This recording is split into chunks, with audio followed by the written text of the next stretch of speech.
Selamat datang dalam A Moment with God. Kiranya setiap kita menikmati momen yang indah bersama dengan Tuhan melalui firman-Nya yang membawa setiap kita mengalami sukacita, mengalami pengharapan di dalam Kristus Yesus. Let us take a moment with God.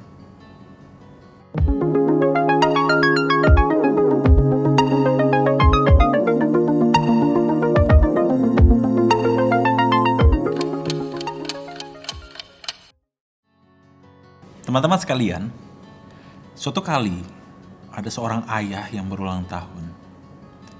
Lalu anak laki-lakinya yang berusia 7 tahun datang kepadanya dan memberikan sebuah amplop putih. Dia bilang tuh sama ayahnya, "Ayah, aku tidak tahu mau kasih apa, jadi aku berikan ini uangku."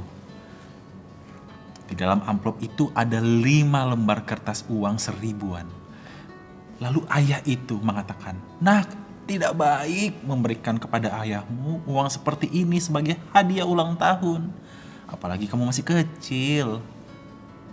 Lalu anak itu menangis, masuk ke kamarnya. Melihat itu, saudara perempuannya langsung masuk ke kamarnya dan mengambil sebuah gambar. Dia datang tuh kepada ayahnya. Dia bilang, "Ayah, ini ada hadiah ulang tahun buat ayah. Aku tadi membuatnya untuk ayah loh." Lalu ayah itu mengatakan, "Aduh nak, terima kasih banyak. Baik sekali kamu mengkhususkan gambar ini untuk ayah." Teman-teman, apa yang dirasakan anak laki-laki yang memberikan uang tersebut? Apakah dia bersalah? Tidak. Hanya saja pemberiannya tidak appropriate di hadapan bapaknya. Sehingga yang diterima adalah yang memberikan gambar. Nah, teman-teman sekalian, sebenarnya seperti itu juga yang dialami oleh Kain dan Habel. Pada awal cerita, Kain itu sebenarnya tidak berbuat dosa. Persembahannya ditolak bukan karena dia berdosa. Bahkan, coba cek deh. Kejadian 4 ayat ketiga, kita bisa melihat bahwa ide memberikan persembahan adalah idenya Kain. Kain lebih dulu berinisiatif memberikan persembahan. Lalu Habel deh ikut-ikutan. Sebenarnya dapat kita bayangkan betapa sedihnya.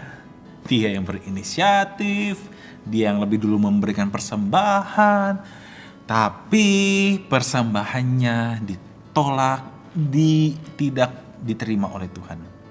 Sedangkan saudaranya diterima. Mengapa persembahan Kain tidak diterima, tapi Habel diterima? Alkitab tidak memberikan penjelasan mengenai inti dari kisah ini secara pasti.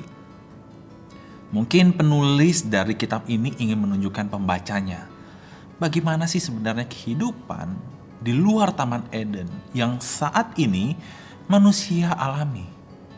Yaitu di sana tidak ada mengalami ketidakpastian.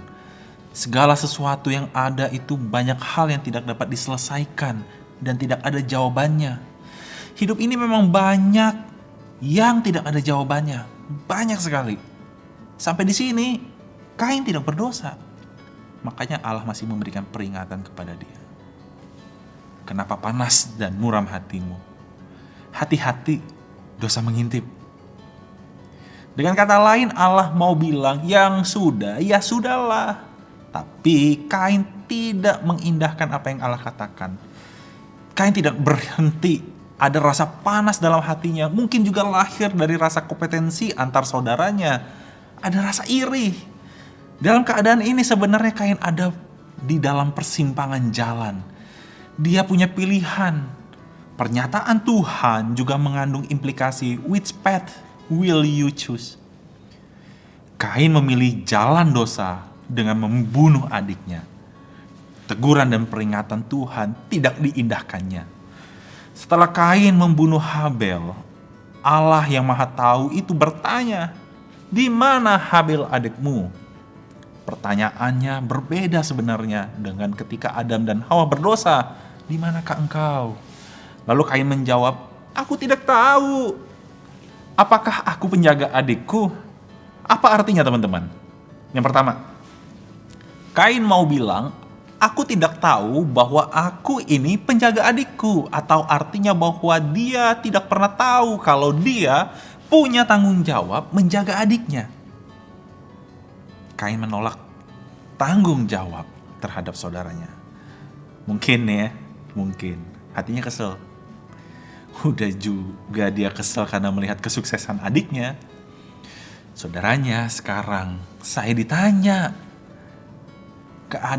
keberadaan saudara saya. Seakan-akan aku ini adalah penjaga. Makna "Am I my brother's keeper" dapat berarti lebih buruk lagi. Kain itu mau bilang, apakah aku ini penjaga adikku? Maksudnya apa sih? Aku ini siapa sampai aku harus menjaga adikku? Bahkan dalam bahasa aslinya, para ahli melihat ini pertanyaan yang sinis yang Kain ungkapkan kepada Allah. Dengan kata lain bahwa semestinya Allah lah yang menjadi penjaga adiknya karena Allah yang berkuasa, Allah pencipta dan Allah maha tahu. Jadi dengan kata lain, Kain mau bilang begini, masa aku yang jaga adikku? Kan kamu yang punya kuasa, yang maha kuasa. Kamu dong yang harus menjaga anakmu.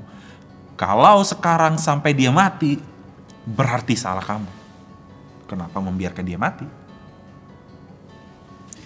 Cerita Kain dan Habel ini sebenarnya bukan sekedar cerita saudara bunuh adiknya, tapi lebih luas lagi.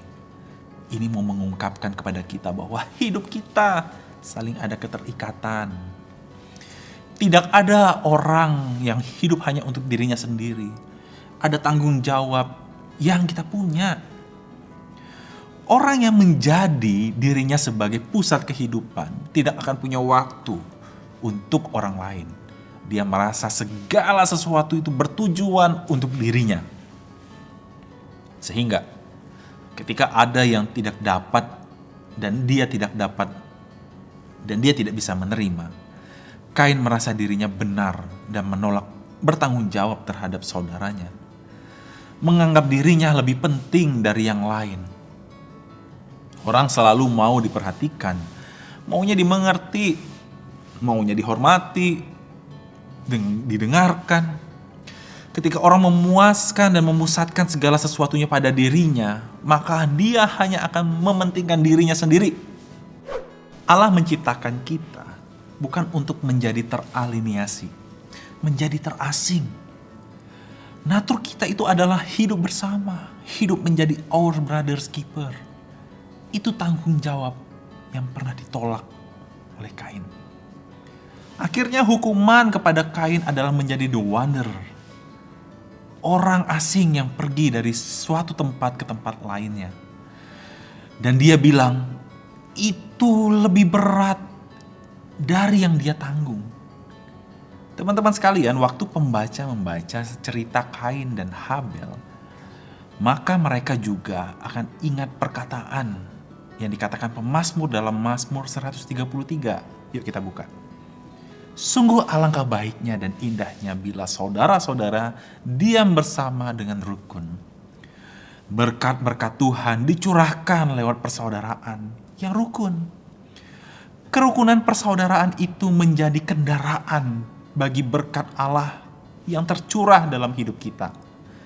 Tapi ketika kita menolak menjadi saudara kita, penjaga saudara kita, menolak bertanggung jawab, maka seperti Kain, kita akan mengalami kesendirian, teraliniasi, dan kita akan mengalami keterasingan. Maukah Anda seperti itu?